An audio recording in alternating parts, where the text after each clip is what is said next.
Chapter 2 is going to be about how to plan a healthy diet.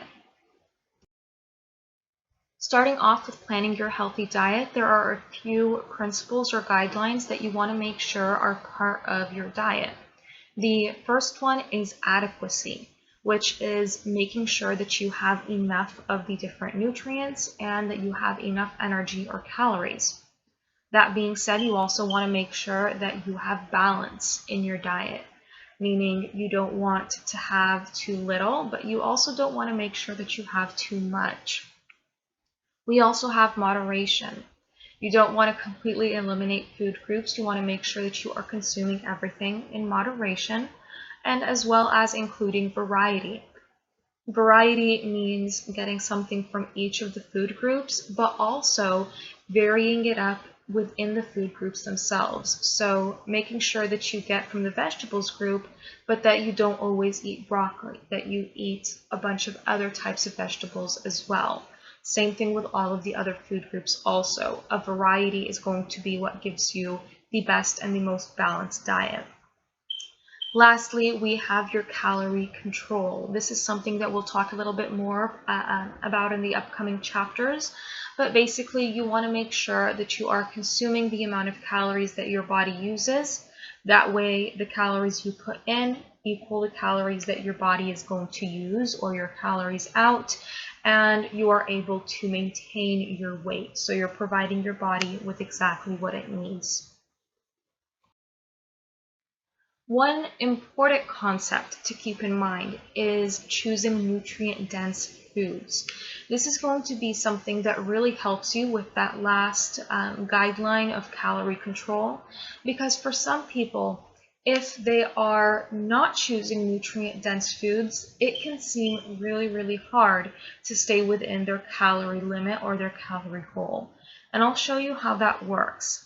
If you go ahead and take a look at the left-hand side, that's what we would consider a nutrient-dense breakfast, the one that is outlined with green. Nutrient-dense means that it is packed with nutrients. So we are looking at how we can basically get the best bang for our buck for our calories. We want to use our calories wisely. We want to make sure that we are not going over our calorie limit, but that we are still meeting all of our nutrient needs according to the RDA, the AMDR. And the best way to do this is to choose foods that are going to give you a bunch of nutrients rather than foods that are just going to waste your calories without really helping you meet your nutrient goals.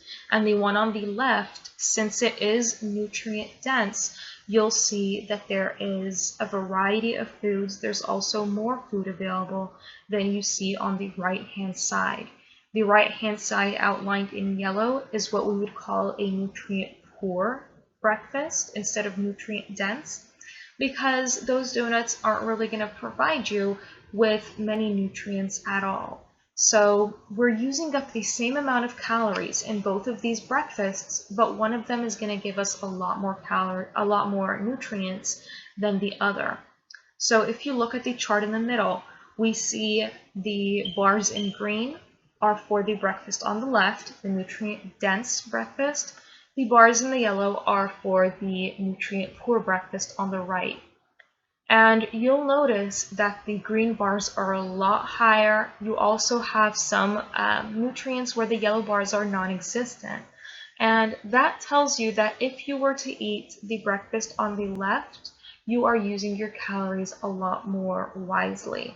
Whereas if you eat the breakfast on the right, you're basically wasting those calories because it's not going to get you any closer to meeting your nutrient needs. Now, when we are planning a healthy diet, one thing that we can use to help us is the dietary guidelines for Americans. Dietary guidelines for Americans is similar to the Healthy People that we discussed in the last chapter. We said Healthy People is a government group that does national surveys and figures out where we are lacking as a population in our health, in our nutrition, and put out bits of advice, objectives that they want us to meet for the next 10 years. Dietary Guidelines of Americans do the same thing. They're also a government association that does these national surveys, but they do it every 5 years. We then take the dietary guidelines for Americans and implement them into these tools that the government provides for us that can help us plan our diet. So we figure out where we're lacking in nutrients, and then the government makes these diet planning tools that we can use in planning our diets. The first tool is the USDA food patterns. This is something that divides up our diet or our foods basically into 5 major food groups: your fruits, your vegetables, your grain, your protein, and then your dairy. It also will then tell you how much you need from each of these food groups. Here's an example of how you can use the USDA food patterns in order to plan your diet. You find out how many calories you need first, your EER, like we discussed in the last chapter, and then you can go to the USDA food patterns and it'll tell you for that calorie goal how much you need from each of the different food groups. So this is something that you can use to start building your diet in a more balanced way. Another great thing about the USDA food patterns is that they have updated their guidelines in a way that is easier to understand and more user-friendly. So before, the different food groups told us you needed this many servings from protein, this many servings from dairy, etc. When people didn't know what is one serving when it comes to those different food groups. Now they have updated it to say cups and ounces instead. So it's a lot easier to understand. You can look at it and see, okay, I need to make sure that I'm getting 3 cups of vegetables, for example, 6 ounces of protein. So these are things that you can very easily measure, weigh, and figure out instead of having to figure out what is equal to one serving. They also advise us on what are the best things to get from each food group, and they also have a guide like this for vegetarians and for different ethnic foods, which I'll go ahead and show you a picture of. So if you look over here, this is what the guideline looks like. If you look up the USDA food patterns, you find that not only do you get the knowledge of how much you need from each food group, but it also helps walk you through the best choices to make in those food groups. So for example, we have in the fruits, it tells you consume a variety of fruits, whole, cut up fruits more than fruit juice. If you do consume fruit juice, make sure that it is 100% fruit juice with no added sugar. It also tells you to go for fresh or frozen fruit before you choose things that are canned. If you choose canned, make sure that it is in light syrup or in water. In the vegetables group, it gives you similar advice. It tells you to make sure that you are choosing vegetables from all of the different types, and it lists out those types for you and the choices that you can make. They have this type of guide for all of the different food groups as well. If you're interested, it is in your book for you to look at. This is an example of the ethnic food guideline that the USDA Food Patterns has put out for us. So for example, you have for the Asian diet, Mediterranean, Mexican diet, what are certain things that might be included in these different food groups. So with the American USDA Food Patterns, it has a list of the different foods that might fall under each category, but someone who is eating a more ethnic diet might have trouble figuring out where the foods fall in the different food groups. And so this is something that can really help with that. Now this over here shows us the recommendations of the USDA food patterns for each group and what we are actually consuming as the US population. The light bars are the ones that are the recommended intake. The dark bars are our actual intake.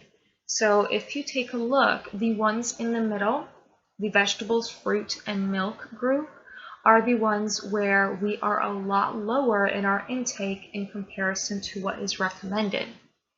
Whereas the grains and the protein group, we're actually getting more than we need.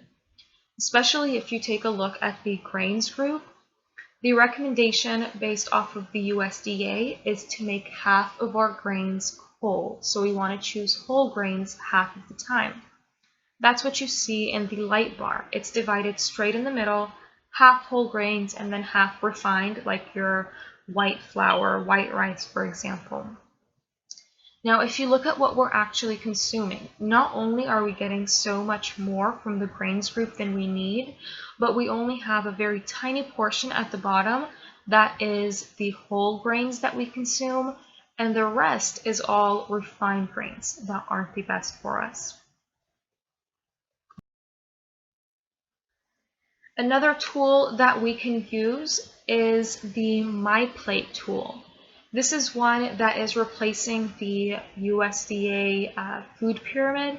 If you remember maybe when you were younger learning using the food pyramid, now it has changed into what we call My Plate.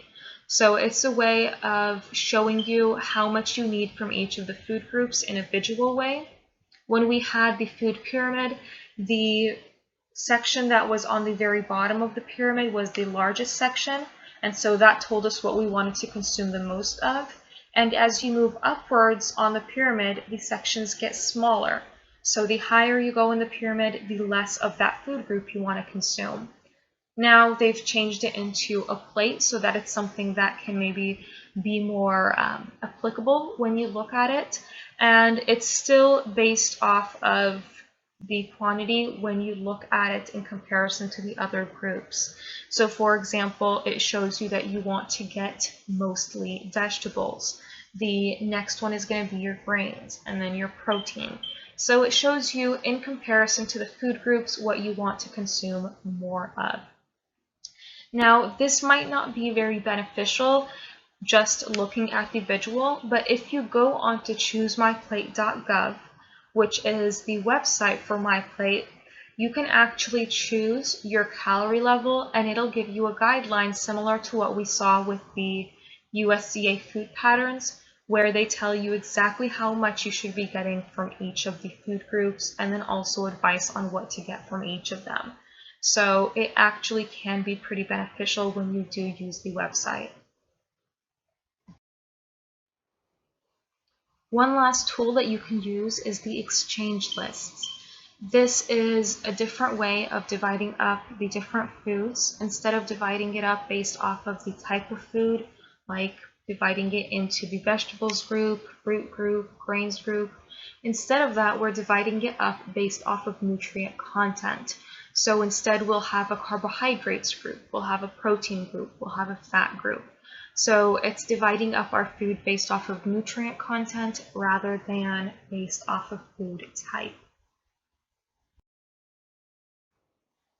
So if you take a look over here, this shows you an example of how the different food groups are divided up by nutrient content. You have, for example, your carbohydrate group listed here that includes things like your grains, fruit, milk, all in the one category, because all of those types of foods contain carbohydrates. So this is something that is actually primarily used for people with diabetes. This is who it was originally made for, because this way they have a group that basically brings together everything that contains carbohydrates, since that is their concern. People with diabetes are needing to watch their carbohydrate intake and divide up their carbohydrates evenly throughout the day. So instead of following a guideline that tells them to get a certain amount of fruit, vegetables, grains, they can instead look at the exchange list and make a certain amount of choices from the carbohydrates group. And this is something that is very beneficial for maintaining a certain carbohydrate level in their diet. The way that the exchange list does it is one exchange is equal to 12 to 15 grams of carbohydrates. So you will have a pamphlet, a book, something that lists all of the different types of foods that fall within the carbohydrate exchange group. And you will know that everything that is listed in there is considered one exchange, which is equal to about 12 to 15 grams. So let's say, for example, one carbohydrate exchange is a slice of bread. Another carbohydrate exchange is a cup of milk.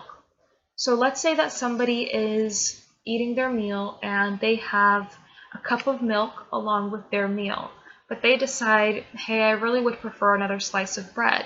So using the exchange list, they can very easily know that if I swap out this cup of milk, I can have an extra slice of bread and I'll still be within the same amount of carbohydrates for my diet, for my meal. This is something that is especially beneficial for people who take insulin, because the amount of insulin that you give yourself is based off of the amount of grams of carbohydrates you consume.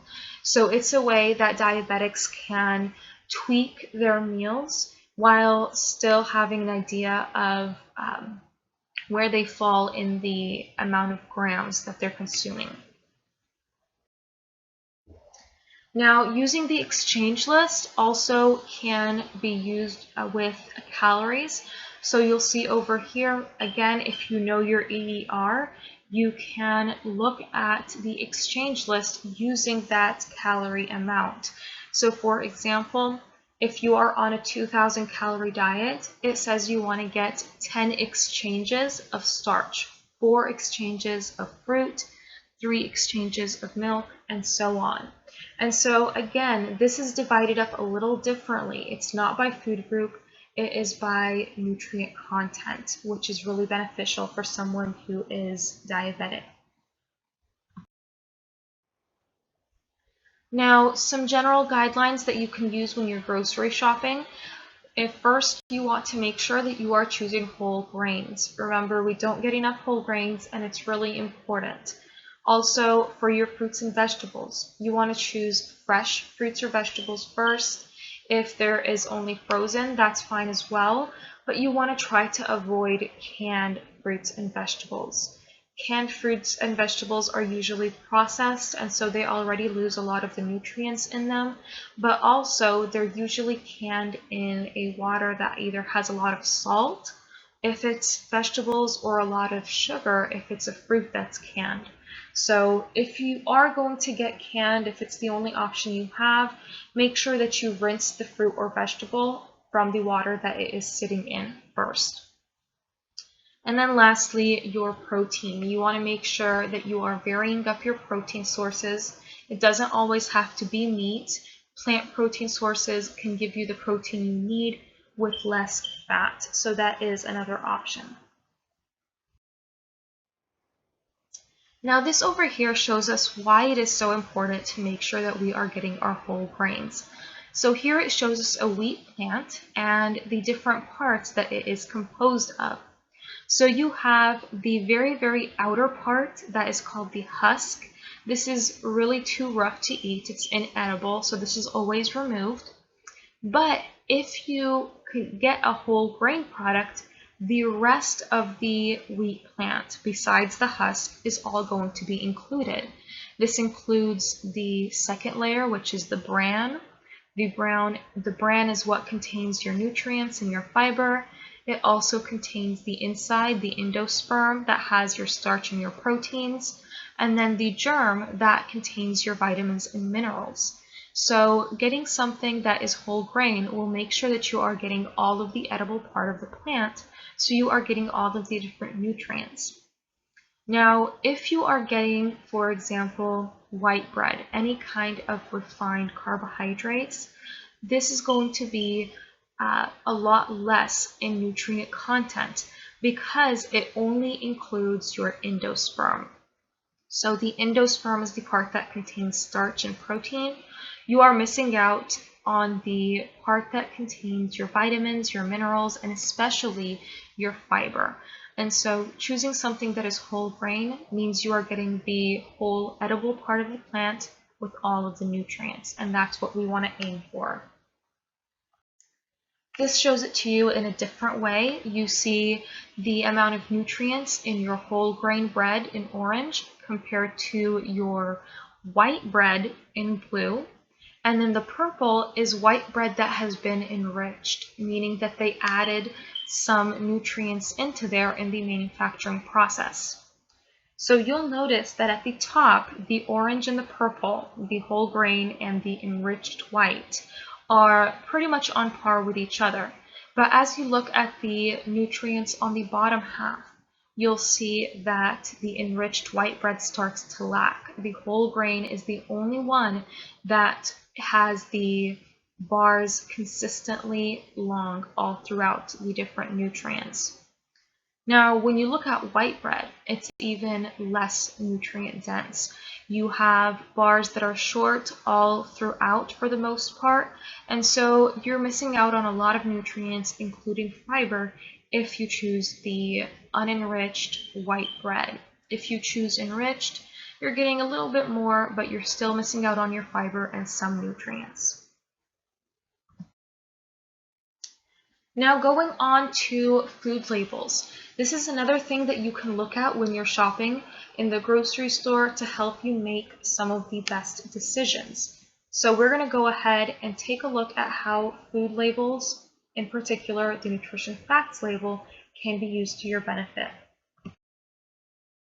So this is what a nutrition facts label looks like. This is going to be on the foods that you consume if your foods are packaged. The package will contain a nutrient facts label. And there are a few different things that you want to pay attention to. The first thing is going to be the serving size. At the very top, it tells you what is the serving size. This is something that you want to look at because all of the numbers following are for that specific amount. So in this example, it says the serving size is 3/4 cup. So if you consume 3/4 cup, you're getting 110 calories, 1 gram of fat, and so on. But if you consume 1 cup, for example, that's more than the serving. So you're actually going to be consuming more than what's listed here for you in terms of calories, fat, and so on. So you always want to make sure that you are looking at the serving size, especially because certain things like, for example, drinks or other snack items, a lot of times people assume that they are one serving and they eat or drink the whole thing in one sitting when they are actually multiple servings. So you want to make sure that you're paying attention to that so that you know exactly how much you're consuming. Another thing is the daily values, the percent daily values.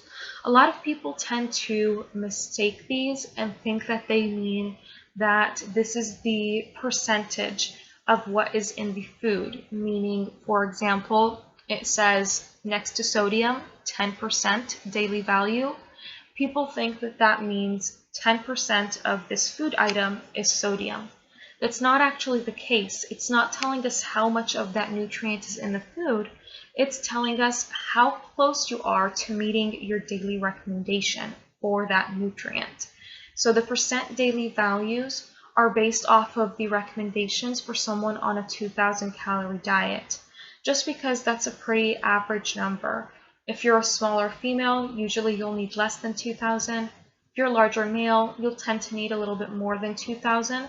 So 2,000 is a good middle ground, and it'll give you a general idea of how close you are to meeting your recommendations. So for example, looking back at the sodium, sodium says 10% daily value. That tells you that if you consume 1 serving, you are consuming 10% of your sodium allowance for the day. If you consume 2 servings, then you know you've consumed 20% of your sodium allowance for the day. So that can be something that is really useful to look at, especially for the things that maybe you tend to lack in or consume too much of. For example, a lot of people tend to get too much sodium, so looking at the percentage can give you an idea of how close you are to meeting your limit. A lot of people also don't get enough fiber, so looking at the percentage of fiber can tell you how close you are to meeting your fiber goal. So they can actually be very beneficial to use. This over here now is showing us the difference between the original food label and the proposed changes. So the original one that you see on the left-hand side is like the one that we just went over. It's how a nutrition facts label looks right now, but they are wanting to make some changes to it. They actually just recently approved the changes to the nutrition facts label, and you should be seeing changes in the end of July 2016. So let's go ahead and go over some of the changes here. The first change that you might notice is that the servings per container is in bigger, bolder font. And this is because of what I mentioned, that a lot of people tend to not realize how many servings are in a certain food item and just consume it all as one serving. So they want to make sure we're not making that mistake. They also want to make sure that we are managing our calories better, because that's the basis of managing our weight, which is one of our main goals. So the calories are in a larger font. Another thing that they did is move the percent daily values to the left. This is something that they wanted to do because a lot of people don't use the percent daily values, since it's something that is on the far right. They wanted to move it to the left-hand side because in English we read from left to right, so your eye will go there first, and they were hoping that that would mean that we would see it, read it, and actually use the percent daily values. But that was something that actually wasn't approved, so that is the one change that you're not going to see in July 2016. They wanted that change to happen, but it wasn't voted on. So the rest of the changes you will see, but the percent daily value should still remain on the right-hand side. Now, one other difference that I wanted to point out here that wasn't in the previous slide is added sugars. If you take a look at the carbohydrates, right now we have the subcategory of fiber and sugar underneath carbohydrates. But before, we had no way of knowing how much of that sugar came naturally in the food and how much of it was added into a product. And now they are listing that information out for us. So we'll know how much sugar is in the product and then how many grams of that sugar is added, so not occurring naturally. This can be really beneficial, for example, in things like juice that contain natural sugar from the fruit, but a lot of times food manufacturers add in extra sugar. So maybe you're okay with consuming a fruit juice that's not 100% fruit juice, 100% natural, but you at least want to make sure that the majority of the sugar is coming from the fruit itself. And now you have a way of knowing. You can go ahead and take a look at the carbohydrate section. It'll tell you how many grams of sugar are in that product, and then how many of them are added as opposed to occur naturally. Another way you can get an idea about that is by looking at the ingredients. The ingredients are listed in order of weight, in descending order, meaning the very first ingredient is the one that is contained in the largest quantity in the food, and it goes on downwards. So if fruit comes before sugar in the ingredients list, then you know that there is more fruit than sugar in the item that you're looking at, just as an example. Another change that they are planning to make is altering the serving sizes. The serving sizes actually haven't been changed in over 20 years, and people just don't eat the same way that they did 20 years ago. For example, a pint of ice cream is really supposed to be 4 servings. Most people don't consume it in 4 servings. And so they just want to change the serving size to make it more realistic, more in line to what people actually consume. For example, we also have drinks like the soda bottles that you get from vending machines. People usually consume those in one sitting. You don't drink half of it and leave half of it for the next day, but usually they are at least 2 servings, sometimes more. So now those kinds of items that are typically eaten in one sitting they want to make sure that they change those to reflect that by calling them one serving. Now lastly, I want to go over some other labels that are on a food package that aren't the nutrition facts label. These are labels that you might see on the front of the package that are used to market the product for you. And we're going to go ahead and go through each one of them individually. So the first type of claim that can be on a food label is what we call our nutrient claims. This is what you see on the left-hand side that gives us an idea of how much of a certain nutrient is in a food. So you see here terms like light, fat-free, 50% less sodium. These are terms that are actually regulated by the FDA. In order for you to put these terms on a food product, you need to meet the requirements for that label. For example, saying something is reduced fat is not the same thing as saying it is light in fat, or saying something is reduced sodium is not the same thing as saying it's light sodium. When you see something that says reduced, usually that means that it has to be 25% less than the original product. So maybe you're looking at something that says reduced sodium. That doesn't necessarily mean that it is a low sodium item. Maybe the original product was so extremely high that even cutting it down by that required 25% is still not a good amount of sodium to be consuming. But if you were to choose something that said light sodium, the term light needs to meet a certain milligram amount. So you need to have less than a certain amount of milligrams of sodium in that food product in order to say it is light sodium. Same thing goes for talking about fat or any other nutrient. All of these different terms mean something different. Same thing goes when you're trying to promote a nutrient, saying things like good source, great source, excellent source. All of those you need to meet different criteria in order to be able to use that label, and that is something that is regulated by the FDA. The next one that we have is the health claims. That is also something that is regulated by the FDA. It is when you make an association with your product helping with some kind of health condition. So the one that we see here is that oatmeal can help reduce cholesterol. Another one that you've probably commonly seen is that Cheerios can help reduce heart disease. And the reason that these claims can be made is because the FDA has approved of the relationship between them using scientific studies. So the FDA has found through significant studies that a certain amount of fiber can help decrease your cholesterol. They also found that less cholesterol equals less risk of heart disease. So if your food product contains that fiber in that specific amount, then you can go ahead and put on your food label that your product can help reduce heart disease because of its fiber content.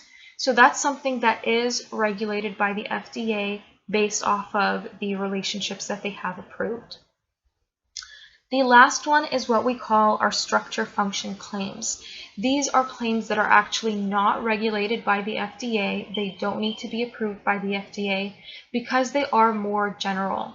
So the structure function claims tell us that this food can help support a certain structure in your body, a certain function in your body, but not very disease or condition specific.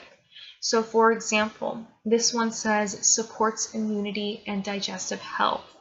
It just says that it supports your immune system. It supports your digestive system.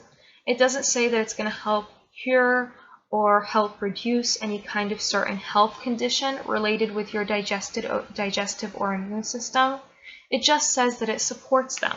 And so because of that, it's a very broad general claim, and so it actually does not need to be regulated by the FDA.